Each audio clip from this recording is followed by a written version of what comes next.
Bienvenue à cette nouvelle exploration. Aujourd'hui, on s'attaque à une idée théologique assez vertigineuse, tirée des documents qu'on a. C'est l'existence d'un être aux côtés de Dieu, avant même que le temps et l'espace n'existent. Un être qui est Dieu lui-même. Ça fait écho bien sûr à Jean 1:1. Au commencement était la parole et la parole était Dieu. C'est un paradoxe assez fascinant, non? Alors notre mission, pour cette analyse un peu poussée, c'est de cerner cette figure que les sources appellent la seconde personne de Dieu. D'ailleurs, c'est intéressant, un des textes utilise un terme coréen, Jei Wi Hananim. Jei Wi Hananim, ça se traduit vraiment Dieu la deuxième personne. On utilisera seconde personne la plupart du temps, mais bon, c'est utile de savoir. C'est bien sûr la figure qu'on identifie comme Jésus-Christ dans le christianisme. On va essayer de plonger dans son essence et ses fonctions, sa nature, comme les textes les décrivent. Absolument. Et les textes qu'on a là, ils sont clairement théologiques. Ils se penchent sur la compréhension chrétienne de la divinité. Et l'accent est vraiment mis sur cette seconde personne. Qui est? Comment? Quel est son rôle? Surtout par rapport à la première personne, le Père, et puis à toute la création. L'objectif, donc, c'est de distiller un peu les caractéristiques clés, les fonctions qu'on lui attribue selon cette perspective particulière des textes. Qu'est-ce qui le définit au fond? Comment le texte décrit son rapport à la création et son lien avec Dieu le Père? Bon, alors attaquons ça. Décomposons un peu tout ça. Le point de départ incontournable dans ces documents, c'est vraiment l'affirmation que cette seconde personne est Dieu, Dieu lui-même, coexistant avec la première personne de toute éternité. Jean 1.1 est vraiment martelé. Il était avec Dieu, il était Dieu, avant le début du temps. Oui, tout à fait. Et ce qui frappe, c'est l'insistance des sources sur son éternité, sa divinité propre, intrinsèque. Il n'est pas présenté comme une création, mais comme existant, hors du temps, égal au Père. Les textes s'appuient sur des passages comme Jean 10.30, Moi et le Père, nous sommes un », ou Jean 17.5, où il parle de la gloire partagée avant que le monde fût. Et cette éternité, elle est liée très fort dans la logique des sources à une notion de perfection absolue. Et cette perfection, si je suis le raisonnement, elle implique l'immutabilité. C'est ça qui est Oui, dire. Hébreu 13.8 est cité Jésus-Christ est le même hier, aujourd'hui et éternellement. Le raisonnement dans la texte est assez direct en fait. Ce qui change ne peut pas être parfait, donc seul un être immuable, parfait, pourrait soutenir l'infini lui-même.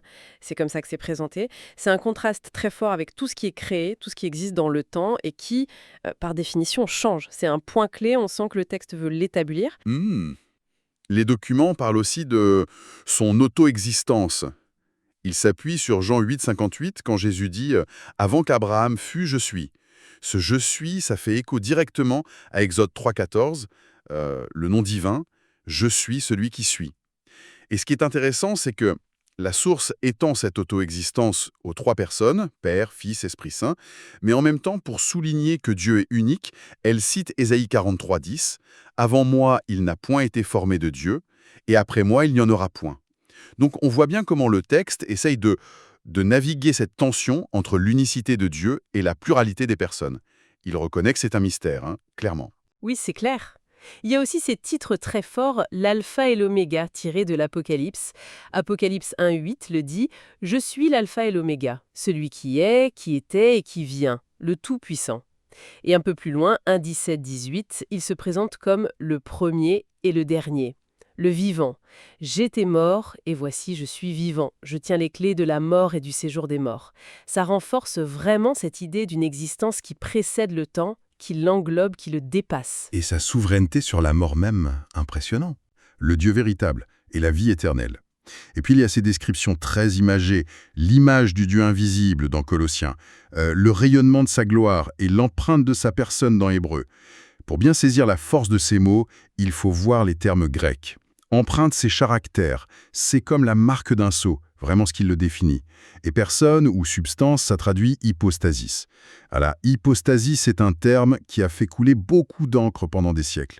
C'est au cœur des débats pour essayer de dire comment les personnes divines sont distinctes tout en partageant la même essence divine. Comprendre ce mot hypostasis, c'est vraiment essentiel parce que c'est le concept que le texte utilise pour parler de l'être propre distinct de la seconde personne, tout en affirmant son unité avec le Père. C'est technique, mais fondamental pour suivre l'argumentation. D'accord, je vois. C'est technique mais crucial. Alors, abordons son rôle dans la création. Et là, le texte est particulièrement catégorique, on dirait. Jean 1.3, toutes choses ont été faites par elle, la parole, et rien de ce qui a été fait n'a été fait sans elle. Et Colossiens 1, 16, 17, ça enfonce le clou. En lui ont été créées toutes les choses. Visibles et invisibles, tout a été créé par lui et pour lui. C'est assez radical comme affirmation. Non seulement il crée, mais il est aussi le but de la création. Et ça inclut, d'après la source, le temps et l'espace eux-mêmes. Ce sont ses créations. Et son rôle ne s'arrête pas là, à la création initiale. Il est aussi présenté comme le sustentateur. C'est lui qui maintient tout. Colossiens 1, 17 dit « Toute chose subsiste en lui ». Et Hébreux 1, 3 précise qu'il soutient toute chose par sa parole puissante. Et ce qui est remarquable, c'est que le texte va même jusqu'à dire qu'il soutient l'infini lui-même, conjointement avec le Père. Et cette capacité à soutenir l'infini, elle est directement liée, dans l'argumentation, à son immuabilité, sa perfection divine. Seul un être parfait, immuable hors du temps, pourrait faire ça, selon cette logique. C'est assez énorme comme concept. Après la création, la sustentation, on arrive à un autre point absolument central, l'incarnation. Et la parole a été faite chair et elle a habité parmi nous. Jean 1, 14. C'est ce moment, oui, déconcertant. L'être divin, éternel, créateur, sustentateur, qui choisit d'entrer dans sa propre création, de s'insérer dans le temps, dans l'espace limité. Oui, et les sources, en citant Jean 1, 18 ou Hébreux 1, 2, 3, donnent plusieurs buts à cette incarnation. Il s'agit de révéler le Père, que personne n'a jamais vu, d'accomplir la purification des péchés, et puis d'être établi comme héritier de toutes choses. C'est décrit vraiment comme une descente volontaire, une mission, à la fois pour sauver et pour révéler, au cœur de notre histoire. Et c'est là, justement, que le texte soulève un paradoxe qui semble presque insurmontable. D'un côté, on nous présente cet être infini, immuable, qui soutient l'infini. Et de l'autre, on nous décrit son choix de se limiter, de s'enfermer dans un corps, le temps, l'espace. Comment est-ce que la source essaye de réconcilier ça, l'immuabilité divine et cette expérience de limitation? Au-delà de dire c'est un mystère, est-ce qu'il y a des pistes, même des images? C'est une très bonne question. Parce que le texte insiste effectivement sur le fait que c'est incompréhensible pour l'esprit créé. Il ne prétend pas donner une explication logique complète. Il souligne plutôt la profondeur du mystère. Surtout quand il aborde la Troie et le cri « Mon Dieu, pourquoi m'as-tu abandonné ?» Comment est-ce que la création, l'espace-temps, a pu continuer d'exister, d'être soutenue, si la parole qui la soutient semblait séparée, coupée du Père? La réponse du texte, c'est fondamentalement hors de notre portée, que l'on soit humain ou même ange. C'est une affirmation assez radicale sur les limites de la créature face au Créateur. Ça touche à la nature même de Dieu, de la réalité telle qu'elle est présentée ici. Parlons justement de sa relation avec la première personne, le Père. L'unité est rappelée sans cesse. Jean 10, 30, c'est le point d'ancrage. Moi et le Père, nous sommes un. Oui, et cette unité, elle est décrite pas seulement en termes d'essence, mais aussi d'amour, de gloire partagée. Avant la fondation du monde, comme le dit Jean 17. Le terme « fils unique », monogénèse en grec, est aussi central. Par contre, la source apporte une nuance intéressante. Elle se demande si cette relation père-fils décrit leur lien éternel, hors du temps, ou si elle est surtout mise en avant dans le contexte de la création et de la mission du Fils. Sur ce point précis, le texte montre une certaine humilité intellectuelle. Il reconnaît qu'on ne peut pas tout comprendre. Ce qui est affirmé sans détour, par contre, c'est la glorification mutuelle, comme dans Jean 8.54, où Jésus dit que c'est le Père qui le glorifie. Hébreux 1.2 dit qu'il est héritier de toutes choses. Le texte suggère aussi un lien profond avec le nom divin. Il hériterait du nom du Père. Agir au nom du Fils, ce serait comme agir au nom du Père. Une sorte de délégation d'autorité, d'identité partagée dans l'action. C'est ça l'idée, hein? C'est tout à fait ça. Une unité d'action et d'autorité qui découle de leur unité d'être. Alors, après son parcours sur Terre, sa mort, sa résurrection, qu'est-ce que les sources nous disent sur son rôle actuel et futur? Hébreux 1.3 est clair. Après la purification des péchés, il s'est assis à la droite de la majesté divine dans les lieux très hauts. Ça sonne comme une position d'honneur, d'autorité suprême, une exaltation. Exactement. Et cette position est liée à son rôle futur dans le jugement. La source mentionne la scène de Matthieu 25. Le Fils de l'homme qui revient en gloire pour juger les nations. C'est présenté comme une séparation, comme un berger qui trie ses brebis et ses boucs. Et le critère, selon ce passage interprété ici, ce sera la façon dont on aura traité l'un de ses plus petits parmi ses frères, parce que ce sera considéré comme fait ou non fait à lui-même. C'est puissant comme critère. Il y a aussi cet épisode un peu étrange après la résurrection, dans Jean 20. Jésus dit à Marie-Madeleine, « Ne me touche pas, car je ne suis pas encore monté vers mon Père. » Quelle explication les documents donnent-ils à cette parole? Ça intrigue toujours un peu. Oui, c'est un passage qui fait réfléchir. L'interprétation proposée ici, c'est que ce n'était pas un rejet de Marie, mais ça indiquait une étape nécessaire dans le plan divin. L'ascension vers le Père était vue comme une sorte d'officialisation de sa victoire, de son héritage obtenu dans le cadre de notre espace-temps. Cette étape était un prérequis avant d'envoyer l'Esprit Saint promis aux disciples, ce qui marquerait une nouvelle forme de présence, d'union avec les croyants. Donc, dans cette perspective, le « ne me touche pas » signale une transition cruciale entre l'œuvre accomplie sur Terre et la phase suivante du plan. D'accord, je vois la logique présentée. En parcourant tous ces aspects, sa nature, son rôle créateur, l'incarnation, sa relation au Père, son exaltation, on sent comme un fil rouge constant dans ces documents. C'est comme si le texte revenait toujours sur une idée fondamentale. Non, exactement. C'est ce thème des limites. Les limites intrinsèques de notre compréhension, humaine et même angélique, face à la réalité divine. C'est répété plusieurs fois. 1. La créature, par nature, finie, temporelle, ne peut pas sonder complètement l'infini, l'éternel. Plusieurs points sont clairement désignés comme étant au-delà de notre fourrure, de notre prise intellectuelle. La nature de la Trinité, comment Dieu peut être un en essence et trois en personne. La nature de l'infini, de l'éternité, des concepts déjà difficiles pour nous. Et bien sûr les paradoxes de l'incarnation.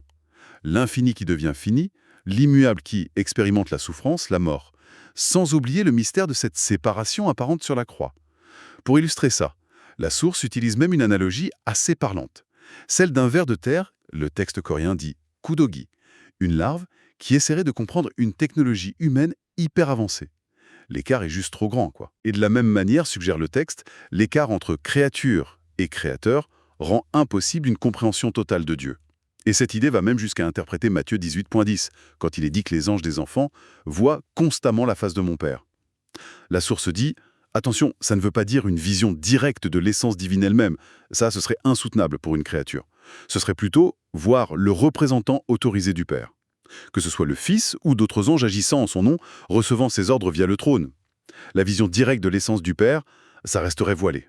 Peut-être pour un état futur, mais le texte est prudent là-dessus. Bon, essayons de synthétiser un peu ce que cette exploration nous a montré, en se basant vraiment sur ces documents. Il nous peigne un portrait de la seconde personne comme un être divin, coéternel, égal au Père.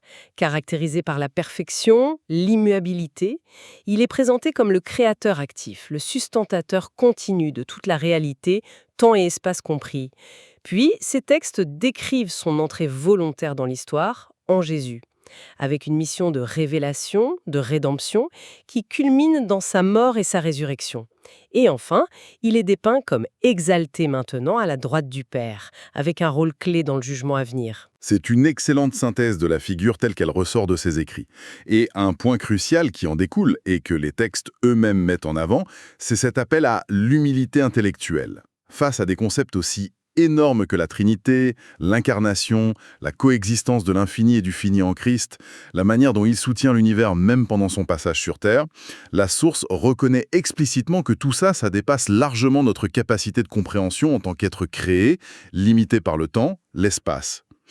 L'accent est mis sur la confiance dans ce qui est révélé, tout en acceptant qu'il reste des profondeurs insondables. Mène tout ça pour une dernière piste de réflexion qui sort de cette analyse. Les textes insistent très fort sur l'immuabilité absolue de la seconde personne. Parfait, donc incapable de changement. Pourtant, ces mêmes textes décrivent son incarnation, sa limitation volontaire, sa souffrance, sa mort apparente, son exaltation. Comment ces deux fils, l'immuabilité divine et l'expérience vécue, transformatrice dans la création, comment est-ce qu'ils coexistent vraiment dans la perspective de ces sources, même si on n'a pas l'explication logique complète. Et une autre question, soulevée par une brève spéculation dans le texte, que se serait-il passé si c'était le Père et pas le Fils qui s'était incarné? La source suggère que ça aurait pu vouloir dire une structure différente de l'espace-temps, peut-être avec une soumission du père au fils. Même si le texte dit de ne pas trop explorer ça, qu'est-ce que cette simple idée nous dit sur la compréhension, dans ces documents, de la flexibilité ou au contraire de la nécessité des rôles distincts de chaque personne dans la divinité? Voilà de quoi continuer à réfléchir. Merci de nous avoir accompagnés dans cette exploration approfondie.